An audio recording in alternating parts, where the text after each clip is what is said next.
5.3 is about sine and cosine functions. What are the parent graphs of the sine and cosine functions, and how do they relate to the unit circle?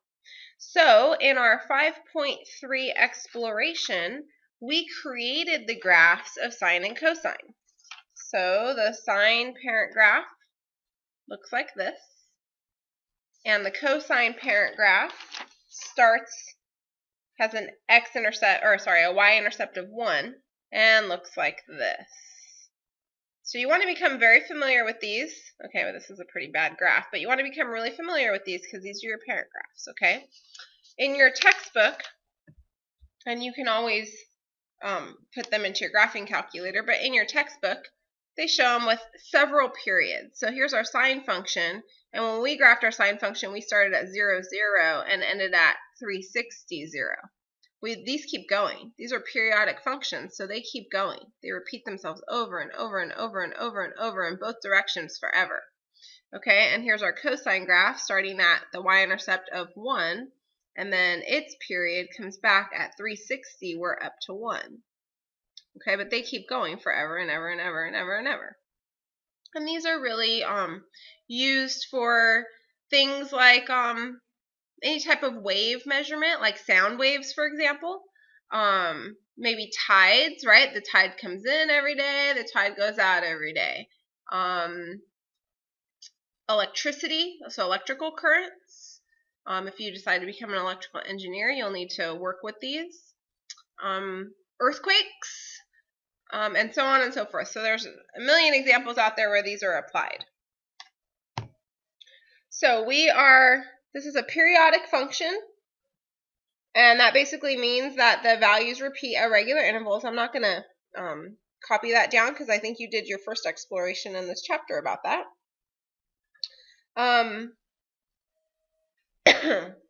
They create a cycle. So periodic functions, actually I'm going to write periodic functions, but I'm not going to define it. They have things called a cycle. So it's the part of the graph from any point to the point where the graph starts repeating itself.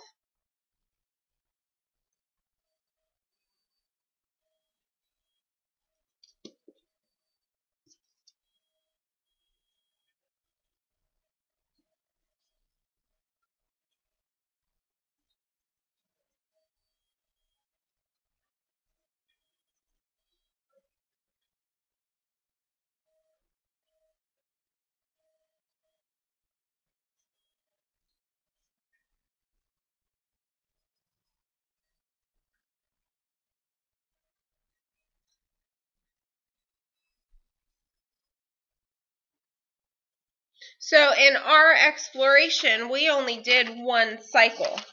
So let me zoom out on this. Right, so when I started at 0, 0, well, this graph went up to its max, went down to its min, and then came back to 0. So this right here is one full cycle. In the cosine graph, this graph started at 1, went down, hit the x-axis, went down to its minimum, came back up, hit the x-axis, ended up at 1. So for the cosine, that's a complete cycle. Okay, and we can also call these the period. And we're going to end up using period a lot. And basically, it's the difference between the horizontal or the x-coordinates corresponding to one cycle.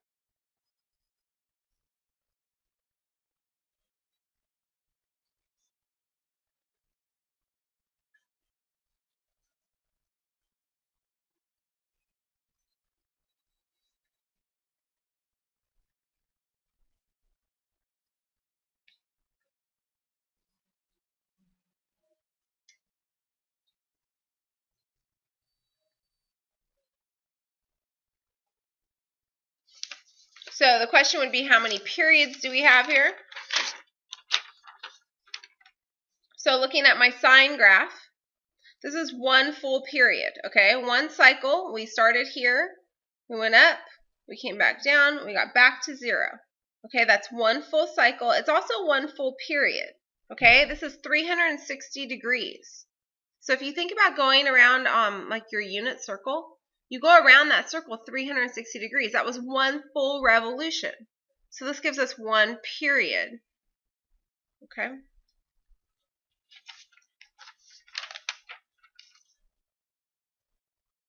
So we usually get one full cycle every 360 degrees. Okay, so this is usually one cycle equals 360 degrees.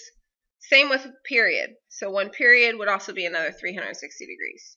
But these periods can start anywhere. Maybe you start at 360 degrees and you go to 720 and you've just completed a whole nother period.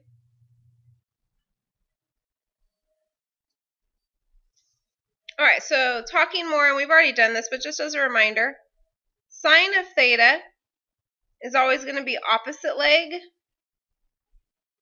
over hypotenuse, and cosine of theta is always going to be adjacent leg over hypotenuse. Oops, adjacent leg, sorry.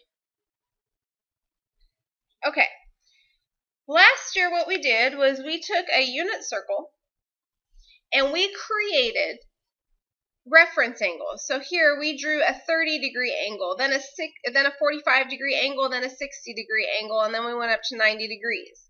Now notice this 30-degree reference angle was the same as this 30-degree reference angle as far as the coordinates go. The only difference was the x values were opposite, because over here our x value is positive, and over here our x value is negative. Going down to the bottom here below the x-axis, again, we've got a 30-degree reference angle here and a 30-degree reference angle here. Okay, so notice what's happening. We've got the exact same coordinates because of the reference angle. The only difference is, well, we're still on that negative side of the x-axis, but we're no longer above the x-axis. We're below it, so it's a negative output. And then over here, exactly the same, right? So all those 30-degree reference angles have the exact same outputs, except here we've got that positive x-coordinate, and then we're below the x-axis, so we've got a negative. Okay, so we use this to think about those sine and cosine functions. Now, where does the sine and the cosine come from this? And hopefully you explored that in your exploration that we did, and you were able to figure that out, but let me go ahead and simplify that for you a little bit. And what I'm talking about was basically this exploration 5.3a, where you basically figured out that the sine of theta was going to be any vertical coordinate over the radius, and then the cosine of theta was going to be any horizontal coordinate over the radius. And when we're using the unit circle, what is our radius? Well, the radius of a unit circle is 1, right? So here our radius is 1. So that's why in the unit circle you don't really worry about what the radius is, because dividing by 1 is the same thing as what the original numerator was. Okay, so it's important for you to understand that when we're finding these, and I would always be thinking about your unit circle. Now your book is going to call this the u-axis, and this the v-axis, just because that way it doesn't get confused with x and y. However, this is the x-axis, that's the y-axis. You could have the horizontal leg. They'll also talk about horizontal. They won't say x-axis, they'll say the horizontal leg or the horizontal axis, and versus the vertical axis. So you always want to start with a reference triangle when you're doing these, and I'm doing this for quadrant 1, but like you saw on the unit circle, it goes for any quadrant. So here's some angle here. Okay, I'm always going to draw a right triangle with that. So this will always become my angle, and I'm using, and again, this is for any quadrant, right? So you can do this in any quadrant, where kind of this terminal side is going to end up being your hypotenuse, or your radius, or terminal side.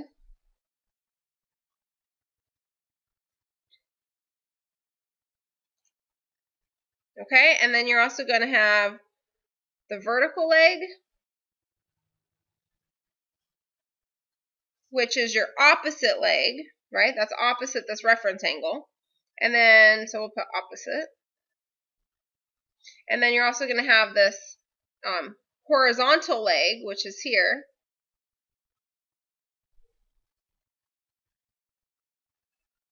Or in other words, your adjacent leg to the angle. Okay, and just as a reminder, those angles can be in any quadrant, right? So we had a 30-degree angle here, but we have a 30-degree reference angle here. And that's why we made these triangles last year.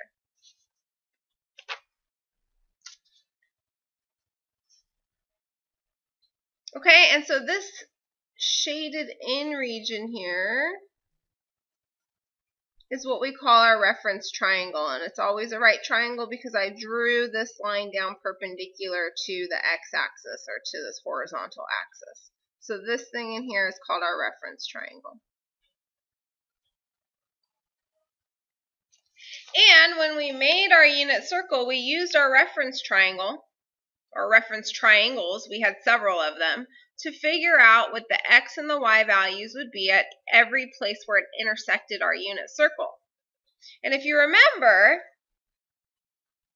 we said that all of the x values, or the horizontal axis placements, related to the cosine value.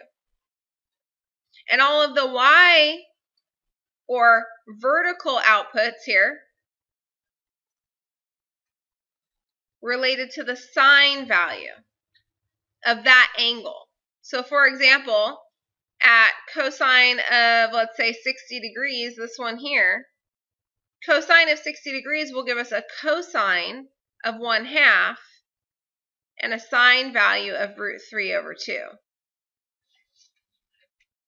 So you want to be really familiar with this unit circle. This is going to become like your best friend.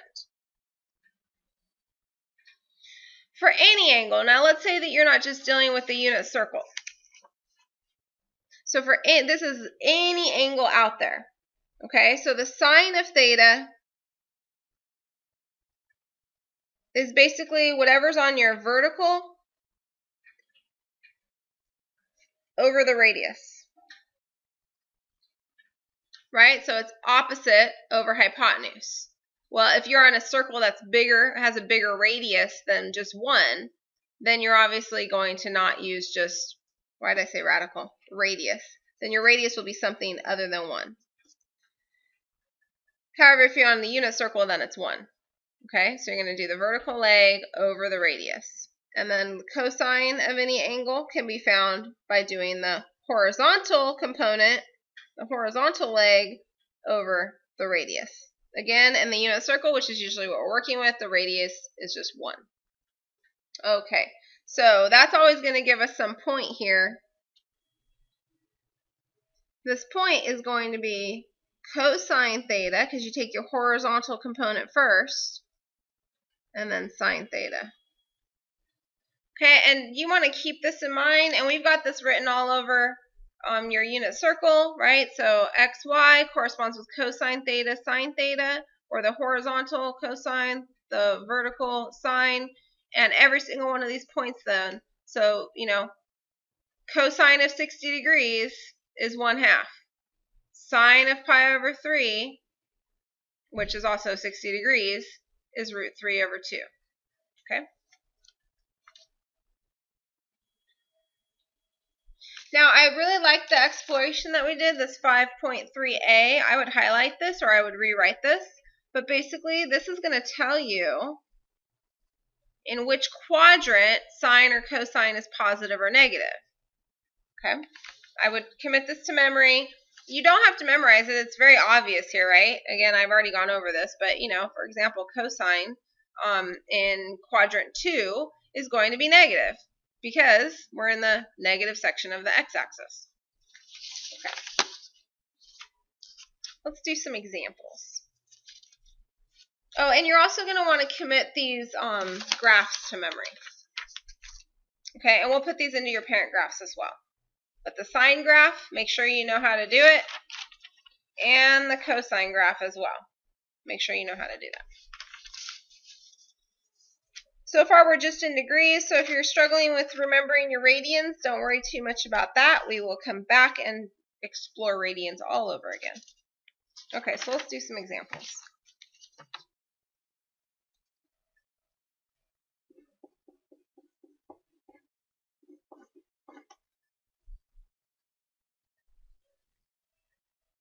This is coming from page 257 in your textbook.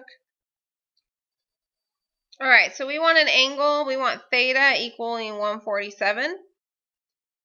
Okay, we're going to draw that in standard position. And then we're also going to find the reference angle. Okay, so in standard position, draw my coordinate plane.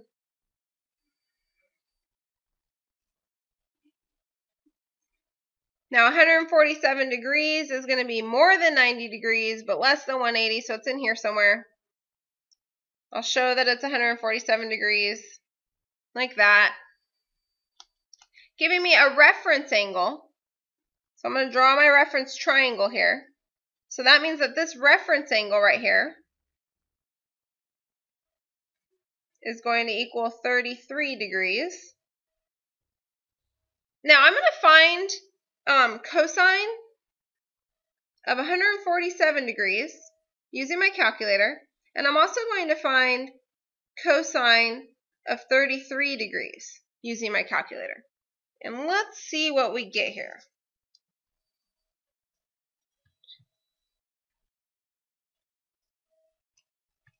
And make sure you're in degree mode, because you might be in radian mode.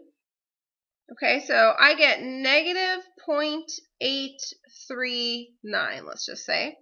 And then when I find cosine of 33 degrees, let's see what happens here. I get, I should put a 0 here, 0.839. What's the difference? One's just the opposite. And why is this one the opposite? Why are these two opposite? Well, cosine of 33 degrees would be if you were in this first quadrant, right? 33 degrees, your horizontal component is positive. When we get over into the second quadrant, our horizontal component becomes negative. So at 147 degrees, it's still cosine of 33 degrees. It's just going to be the opposite.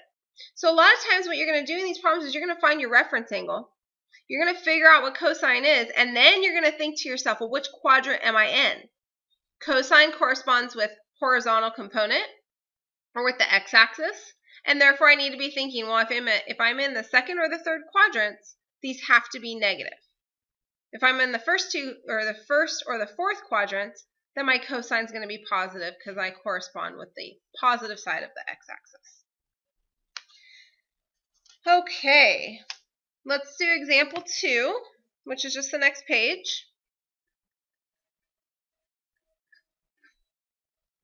So this one is on page 258.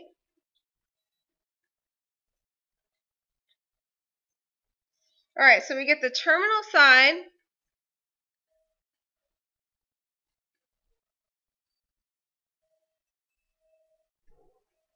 of angle theta contains 8, negative 5.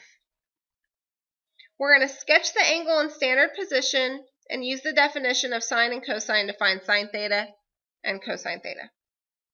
All right, starting with the sketch.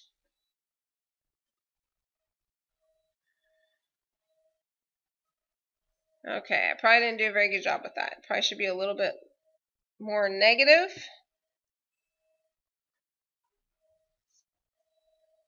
So the terminal side of some angle has 8, negative 5 as a point. Well, let's pretend like this is 8, and let's pretend like this is negative 5. Okay, so it's somewhere down here. So that means that this angle starts here and it opens all the way to here. Okay. Now what we're going to do is we're going to think about our reference triangle. Okay, so this is going to be our theta.